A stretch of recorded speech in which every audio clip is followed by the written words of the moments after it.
Love. What is love really? Sometimes in the midst of a new romance, we women may catch ourselves asking, is this love? The insatiable hidden passion, the excitement of just merely looking at those eyes that seem to adore us and understand whatever it is we're going through. Not to mention hearing those lips saying, everything will be okay. That feeling that comforts us and makes us feel wanted and every inch of the beautiful woman we are. Furthermore, all you can think about is being with him, and when you are, you can't stand the thought of being apart from him. It must be love, right? Can you imagine that moment when you finally realize you found the one? Well, why don't we take a look at how this one lady thought she found her one true love and lived her so-called life. Mary Catherine Schmitz, who was known as Mary Kay to her family, was born in January 30, 1962 in Tustin, California. She's the fourth of 7 children of Mary and John Schmitz. At the time Mary was born, her father was a community college professor who was teaching philosophy and political science, while her mother was a former chemist who chose to stay at home to raise her kids in a strict Catholic household. Since Mary was born after 3 consecutive older boy siblings, it seemed like she was the child her father has long been waiting for. She was a daddy's girl from the beginning, for she was truly the apple of John Schmidt's eyes, and father doted on his daughter constantly. Mary too had only high regards and so much love for her father, and the two was extremely close, while her mother, according to Mary Kay, was distant and undemonstrative of her love for her children. When Mary Kay was about 2 years old, her father began his political career, successfully running for a seat in the state legislature. He held positions as a California state senator and U.S. congressman, after which the whole family moved to Washington, D.C. and grew even bigger, for Mary Kay would have 3 more younger siblings. John Schmitz, during his political career, would held up this ultra-conservative, Roman Catholic big family of his as like the perfect example of how a standard American family should be. He would often talk about his family on interviews, especially when he ran for the US presidency election in 1972. His family is a huge part of his image. 10-year-old Mary Kay would be seen supporting her father on his public campaigns. Though her father lost the presidential election, it did not change her admiration and high regards towards him. The whole family then went back to California after this loss and lived in an exclusive and picturesque part of Corona del Mar, California called the Spyglass Hills. It's an idyllic neighborhood and has stunning views of the Pacific Ocean. The house was big and fancy, complete with a family pool, wherein a tragic and unfortunate incident would take place in the year 1973. While her parents were busy hosting a get-together in their house one afternoon, Mary, who was 11 years old at that time, was tasked to look after her 3-year-old brother Philip while the children were playing in the pool. She would soon interrupt her mother to ask where Philip was, and the terrifying search for the toddler led them at the bottom of the pool, where they found the boy unconscious and beyond saving. He accidentally drowned while Mary Kay was distracted playing with her other brothers, and though her parents stated that it was an accident, and they never and will never blame her for it. It's understandable how Mary Kay would still feel guilty and felt like her parents actually blamed her for her brother's death. Time passed though. Mary Kay moved on and she attended an all-girls Catholic school called Cornelia Connolly High School in Anaheim, California, where she became a cheerleading squad member. Mary Kay was undeniably blossoming into a beautiful young lady. She later attended Arizona State University after high school. In 1978, her father was re-elected as a Republican to the California State Senate. He intended to run for the U.S. Senate in 1982, but his political career was permanently damaged that year when it was revealed that he had fathered 2 children out of wedlock during an extramarital 9-year relationship with a former student at Santa Ana College where he had previously taught. Her father's affair caused Mary Kay's parents to separate. Her mother sold their fancy house at the Spyglass Hills, then moved back to Washington along with her younger siblings. Her father would then go back to teaching while living in a trailer park. Her admiration for her incredible and superstar father came crumbling down, although she would still take his side and told friends that it was her mother who drove her father into the affair because she wasn't affectionate enough to her husband. Her parents' marriage was surprisingly survived though, and they later reconciled. Mary Kay, while still attending the Arizona State University in early 1984, fell pregnant to her first child with boyfriend Steve Letourneau. Seeking her parents' advice, they demanded she marry Steve, the father of her unborn child, since it was the right thing for a devout Catholic to do, even though she insisted that she didn't want to. So, on June 30, 1984, the 4 months pregnant Mary Kay and Steve got married in a traditional Catholic ceremony. After the wedding, they dropped out of college and moved to Steve's hometown in Anchorage, Alaska, where Steve worked double shifts as a baggage handler for Alaska Airlines. But despite working all these long hours, he couldn't keep the family out of financial strides. They would fight constantly over money, and Mary Kay would often call her parents begging for money. They were unable to help though. Steve would then be transferred a couple of years after to Seattle, Washington, where Mary would give birth to 3 more of their children. All of this time, the relationship between Mary Kay and Steve was not going well at all. One of the major contributing factor could be that, as Mary told her friends from the beginning, that she wasn't really in love with Steve. Then Steve would complain on how Mary kept the house. Well, I could sympathize with Mary on this one. Raising 1 kid could be a handful already, but imagine 4 of them. Well, during this time, Mary Kay was also attending classes at night at Seattle University to get her degree in teaching, so I don't think she had enough time to keep the house according to Steve's liking. Steve would also have multiple extramarital affairs of which Mary Kay was not totally unaware of, so it wasn't surprising that Mary would also be unfaithful herself. Both parties engaging in infidelities, fighting over how the house should be run, and never-ending struggles with money. It just wasn't a happy marriage that went on for years. So it was the year 1989 when Mary Kay finally got her degree in teaching, and she started teaching 2nd grade at Sherwood Elementary School in Seattle. She was the new, soft-spoken, nice, and pretty teacher that everyone came to like. She had this gift of being able to connect her young students personally, so when she was promoted to teaching both 5th and 6th grades after 6 years, she had already built this reputation among the students as the super cool, nice, and pretty teacher. So it was no surprise that these kids were clamoring over each other to get into her class. One of these 6th graders who was lucky enough to be in her class was the 12-year-old Vili Fulao. Vili wasn't any stranger to Mary Kay at all because she had taught him 4 years ago in 2nd grade when he was just 7 years old. Vili Fulao was born in June 26, 1983 to his parents Luaiva and Suna Fulao, both of Samoan descent. He was born in Honolulu, Hawaii, and was the youngest among 4 boys. His mother would raise him and his siblings alone, for his father, the kind who brags about having fathered 18 children to 5 different women, couldn't really be there for his kids because he's busy serving time in prison for armed robbery. When Vili was 4 years old, they relocated from Honolulu to a poverty-stricken area at that time called Des Moines, just outside of Seattle. So while young Vili was attending Sherwood Elementary School, his mother Suna was working long hours at multiple jobs and would struggle to support and be present for her 4 kids at home. Now, Vili seemed to be interested and had talent in art, something Mary Kay had given really extra time and attention to, as she often did with other students she thought was particularly talented. Vili would soon develop a crush on Mary Kay, would even make a $20 bet with one of his friends saying that he can seduce the teacher to sleep with him. The attentive Mary Kay and talented Vili would gradually spend more and more time together. It started with Vili staying late after classes and Mary Kay's buying him dinner and art supplies he couldn't afford. Then they would hang out alone in Mary Kay's car on breaks. Some of Mary Kay's colleagues even commented that it seemed like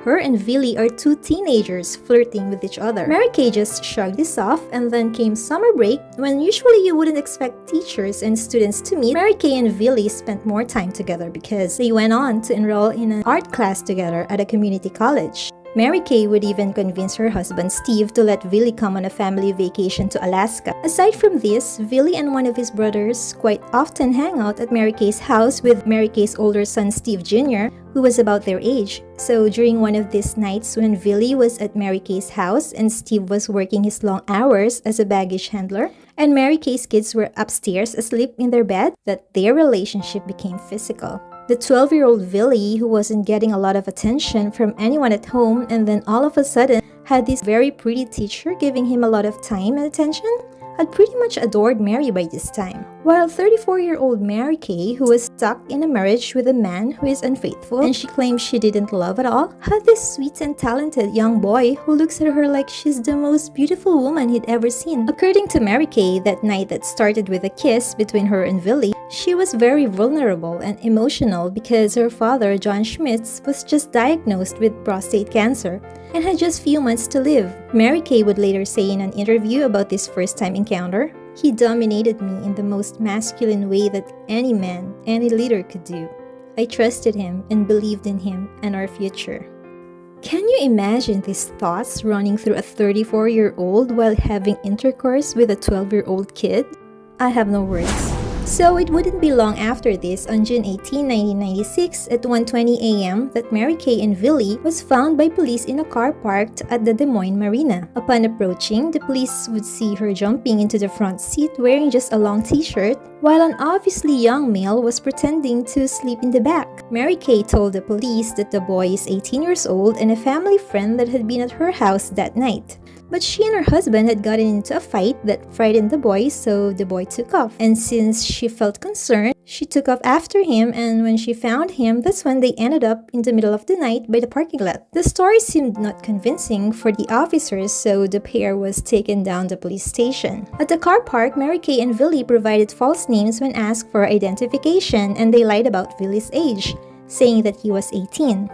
But at the police station, upon further investigation, they had to admit to their real names and age, so when they realized the boy was barely 13 years old and was alone in a car park at 1 a.m. with a 34-year-old woman wearing just a t-shirt and an underpants, they called Willie's mother and told her how they found him hanging out with a woman named Mary Kay Letourneau. Of course, the mother was so familiar with Mary Kay and trusted her more than enough to think something inappropriate was happening that she even felt embarrassed and sorry for Mary Kay for being in the police station because of her son. She told the police officers to let the pair go at once and that Mary Kay is a family friend and a very respectable and supportive mentor of her son. With Willie's mother's assurance, the police let the two go on their own ways, thinking the bizarre encounter wasn't that of a big deal after all. Anyone who would have known the real score between the two at that time would have thought this first-time brush with the law would have knocked some sense in Mary Kay's and made her stop already whatever was going on between her and Willie. But no, because just few months after, on October 1996, Mary Kay would be phoning her best friend, telling her that she's pregnant. Although she never mentioned Willie to this friend, she had told her weeks before that she's madly in love with someone other than her husband and that this someone is the one she'd been looking for her entire life. Obviously, the June encounter with the police did not stop nor wake up Mary from this nightmare affair she'd been having with a kid, but instead, as it was revealed later, the pregnancy that happened just a couple of months after the police caught them was totally planned and agreed upon by the 34-year-old teacher and the 13-year-old kid. Okay, that made me sick a little bit. The plan also included luring her husband Steve into having sex with her by the same time so that he would think that the baby was his, but Steve ain't no fool because when she told him she was pregnant, he had this instant suspicion that it was Willie's considering the amount of time they were spending together. Steve went on to this full investigative mode and ransacked the whole house hoping to find something to confirm or disprove his suspicion. He ended up finding love letters written by Mary Kay for Willie, so Steve felt justified and devastated at the same time. He confronted Willie and demanded that he stay away from Mary Kay or he will expose to everyone their illegal affair. Willie, who was so fearful for his mother's reaction, conceded right away. Steve also demanded for Mary to get an abortion. Even Mary Kay's mother, who we already know was a devout Catholic, urged Mary Kay to abort the pregnancy when she found out about the affair. But they must have underestimated Mary Kay's determination to keep the baby and continue her relationship with Willie. What she actually hoped and wanted was to divorce Steve, for him to move out, and so Willie can officially move in, since Willie had pretty much been living in their house already all the long hours that Steve had been working as a baggage handler. But of course, Steve wouldn't want that to happen and devastate his children, so upon seeking his relatives' advice, they agreed to keep quiet and not meddle unless Mary continues this illicit and inappropriate affair with her student. So come February 1997, and Mary was already 6 months pregnant, when obviously she had not agreed to Steve's demand to abort the baby. An anonymous phone call was placed to Child Protective Services and the Highline School District to report Mary for having sex with her 13-year-old student. Billy then was questioned by the police, and though he admitted that the relationship was sexual, he did not admit to the amount of times they actually had sex for fear of sending away Mary to prison for life. So it was March 4, 1997 when Mary Kay was arrested for statutory rape, and since she was heavily pregnant at the time, she was released on bail, and it was decided that her trial will commence after she gives birth. By this time, her 4 children were already sent to live with relatives, and Steve had moved in with friends, so Mary Kay came home after her release on bail to an empty house. Surprisingly, despite being instructed not to have contact with Billy, he moved in with her and had few months to hang out with her inside the house until she gave birth to a healthy baby girl they named Audrey on May 29, 1997. The little family of 3 managed to live like a normal, happy family secretly for a couple of months until Mary's scheduled appearance in court in August, which garnered massive media attention. At that time, the idea of a female sexual predator was almost unheard of. So the scandalous and scintillating affair and case of the 34-year-old Mary Kay and 13-year-old Billy was played and reported over and over again. And surely those who grew up in the 90s might very well know about this story. Mary Kay's attorney told her that the only way to avoid the 6.5-year jail time she's facing was to plead guilty to 2 counts of second-degree child rape and to request to be placed into a state-funded treatment program for sex offenders. Mary was hesitant, but of course, she chose to be free anyhow than to be separated from her children for many years. She also gave this tearful plea addressed to the judge. Your Honor, I did something that I had no right to do, morally or legally. It was wrong, and I am sorry. I give you my word that it will not happen again. Please help me. Help us all. Prior to this, multiple psychiatrists had assessed Mary Kay, and according to one, this improper behavior of her had been caused by trauma in her past. She was also diagnosed with bipolar disorder and was placed on medication. So Judge Linda Lau accepted her plea deal and gave her the extremely lenient sentence of just 6 months in jail, 3 of which were suspended. There are at least 2 conditions attached to this plea deal. One is that Mary would have to give up custody of her baby to Billy's mother, and when she was released, she would have to register as a sex offender and take part in a treatment program for sex offenders, and she was to have no contact whatsoever ever again with Billy. Mary agreed to all of these conditions, so after serving just 3 months in jail, she was released in January 1998. So anyone would have thought that was it, right? Finally, authorities have meddled and judged her. She had done wrong. She admitted publicly she had done wrong. The only thing left to do was to pick up the pieces of what's still left in her life, never have any sexual relations with a minor ever again, and move on, right? Yes, move on indeed is what Mary tried to do, but still with Billy and their baby daughter. She violated the exact provision of her release, and just weeks after, on February 3, 1998, at around 3 a.m., she was caught by cops once again during a routine patrol inside her car parked a few blocks away from her house. She was caught with no other than Billy, who was barely 15-year-old at this point, and upon searching the car, the police found $6,200 in cash, newly purchased men's clothes, baby clothes, and milk formula inside the car. It looked like that Mary Kay was planning to flee the country with Billy and their baby. Mary Kay was instantly arrested, and just 3 days after was once again back in court in front of Judge Linda Lau. The judge was pissed because Mary Kay just threw away her sympathy and the chance she gave her during the first trial, so she immediately terminated the plea deal and gave Mary Kay the maximum sentence she had available to her, which was 7.5 years jail time. Those who's hearing this story for the first time would think, this is it, right? The end of the story of the predator teacher and her victim? But you couldn't be any more wrong because this love or rape story, depending on who's listening to it, was far from being over at this point. Because when Mary Kay was put to prison this second time, she was already pregnant once again to her and Ville's second child. She has gotten pregnant during the 3-week window she was freed from prison the first time. She herself did not even realize it then until the pregnancy was confirmed during her incarceration, so nobody knew, even the father of the baby, who is Ville, that Mary's pregnant until her attorney announced it publicly. Mary Kay gave birth to another beautiful and healthy baby girl named Georgia, but this time inside prison on October 16, 1998. Just a couple of hours later, Georgia was taken from Mary and placed into the custody of Ville's mother together with her older sister Aubrey. Meanwhile, at around this time, Ville was in Paris promoting a book that he and Mary Kay had written. It was a book titled Only One Crime, Love. This book would only end up being published in France because Mary Kay argued about some inaccuracies in the story, so she fought hard to make sure that it was never published in the United States.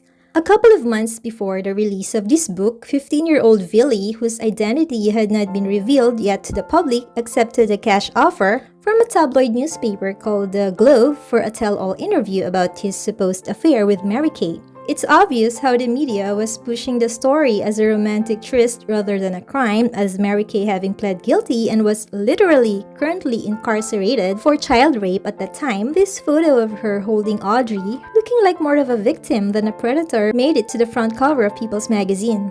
It had been argued that had there had been a gender reverse, had it been a case of a 34-year-old male teacher who impregnated his 13-year-old girl student, the 3 months jail sentence and the subsequent 7-year sentence upon reoffending would have been too lenient and unacceptable.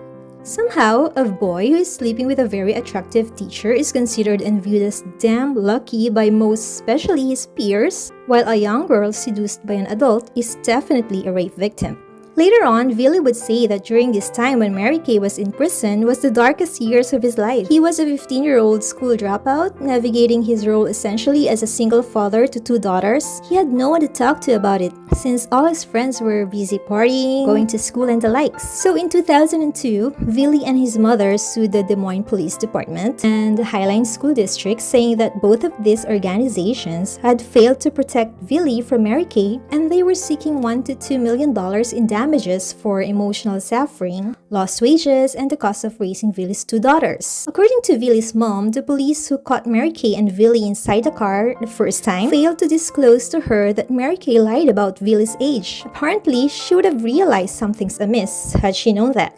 They lost this lawsuit though, and Ville had continued to suffer multiple bouts of alcoholism and suicidal depression, even coupled of brushes with the law when he got probation for auto theft. All of this happened while Mary was in prison. According to him, he felt really alone, confused, and is surprised he was able to get out of that period alive. So a couple of weeks before August 4, 2004, the date of Mary Kay's release from prison, Ville sent her 2 daughters, aged 7 and 6 at that time, to visit her, singing a traditional Samoan engagement song as a way of him proposing. He couldn't come personally because of the no-contact order by the courts between them, though you might wonder how, while all those 6 years Mary Kay was in prison, Ville's love for her had survived.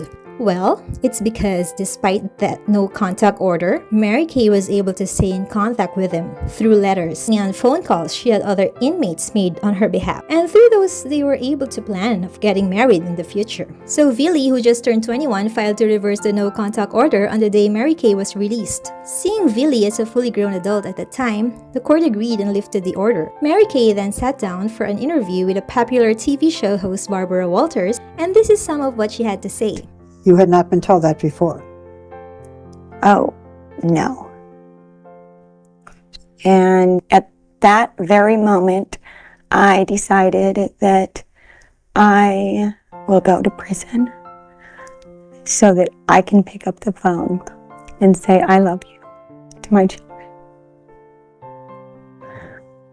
There was no deterrent for me not to see Ville Falau. He was the father of my newborn. We loved each other, and the worst that could happen was that I would go to prison, which I was going to anyway. You didn't mind serving 7 more years? I didn't believe it was going to be that long. I thought maybe a year. The following year, on May 20, 2005, Mary Kay and Billy got married in a very fancy, elaborate ceremony in a winery in Seattle. Mary Kay and Billy sold the rights to their wedding for $750,000 US, about over $1 million by today's standard, to Entertainment Tonight. So there were satellite trucks, camera crews lined up outside the venue, even helicopters flying overhead. Clearly, this media coverage shows the couple's story was still of great marketable value. Mary Kay was given away by her brother since her father, John Schmitz, had passed away 3 years earlier in 2001 from cancer while she was still in prison.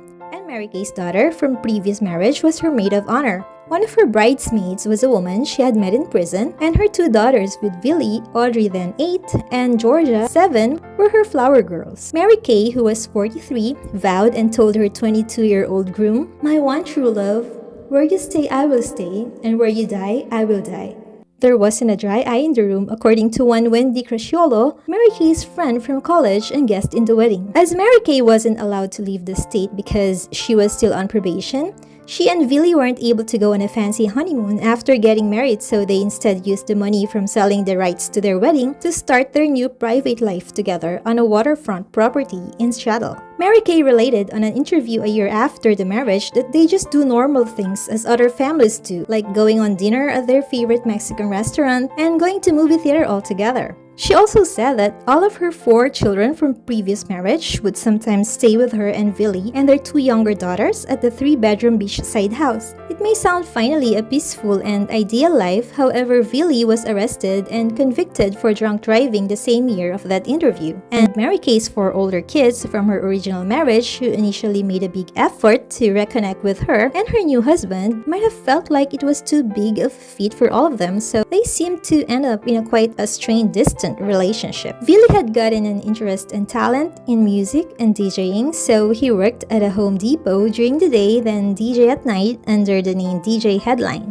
Mary Kay became a paralegal working in the same courthouse that she had gone to trial in all those years before. It was in 2009 that Mary Kay and Billy and an owner of a bar in Seattle thought that it would be a good idea to capitalize on the couple's controversial relationship, so they started a weekly ongoing event called Hot for Teacher. At these events, Billy would be DJing and Mary Kay would be hosting and greeting the bar patrons as they walked in. They would also host at some events and other venues, and on these events, Mary Kay would sometimes dress up in characters and get up and dance for the crowd. Over the years, the couple would grant interviews and do multiple media appearances, including another special with Barbara Walters in 2015 for their 10-year wedding anniversary. Their 2 teenage daughters, looking so pretty, well-adjusted, and happy, appeared on this special. Mary Kay at this point seemed to have aged more significantly, of course, than the interview about 10 years ago. Billy had matured also in appearance, but considering their ages, it was just appropriate. Billy looked just like a man in his 30s, which he was, while Mary Kay, already in her 50s, couldn't help looking like the grandmother she already was. Actually, since 2010, when her eldest son from previous marriage had born her a grandchild. 2 years after, in 2017, Billy applied for a legal separation from Mary Kay. They had gotten back together again though, and appeared in an interview for an Australian TV show. This interview had gotten viral because Mary Kay's awkward response to the interviewer's question. Who was the boss?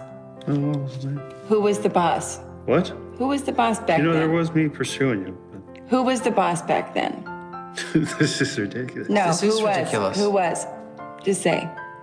Just say. Who was the boss? All I knew was what I knew back then. But who was the boss? He was 13, Mary. But who was the boss? This is getting weird. Who was the boss? Who? I'm pursuing the relationship. Who was the boss? They finally got divorced in 2019, then went on their separate ways. Billy chose to live in California, while Mary Kay stayed in Washington. The separation was said to be amicable. Even after the divorce, they were occasionally spotted out in the Seattle area, and they both remained very active in Georgia and others' lives. Mary Kay sadly was diagnosed with colorectal cancer a few months after the split. She reached out to Billy, who instantly got on a plane to be by her side. Within 6 months after this cancer diagnosis, her health had seriously deteriorated. So, on July 6, 2020, at the age of 58, Mary Kay passed away from complications of her cancer. With her in her final moments were Billy, who literally took care of her 24/7 until the very end since he learned about the diagnosis, their 2 daughters, Audrey and Georgia, and her youngest daughter from previous marriage with Steve Letourneau. A couple of months after, teary-eyed Billy shared in an interview with Dr. Oz the last words Mary Kay had spoken to him. Mary Kay had told him that he was the most important person to her and that everything was going to be okay.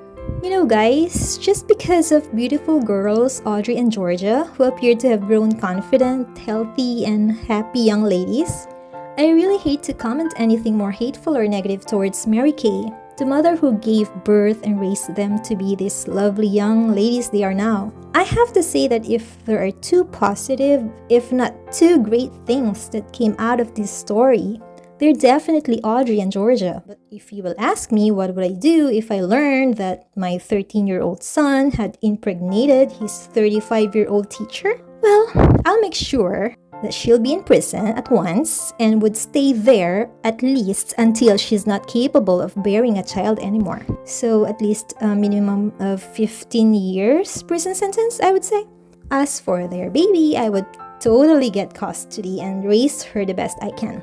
Well, that's just me because I probably wouldn't stomach if my 22-year-old son and a 43-year-old woman starts to live as man and wife, knowing the fact that this woman was his teacher and the one who raped him when he was 12. As I've said, that's just me, guys, and I really hate to judge because in the end, we're all just totally different and unique individuals living in our own totally different and unique situations, no matter how similar they may look like. So I would like you to speak for yourselves, you guys. What do you really think of Mary Kay and Billy's relationship? Do you think that since they started on the other side of the law because of Billy's age, Mary Kay doing her time in prison and marrying Billy at the legal age of 22 made all the wrong right? And is the real reason behind all this is love?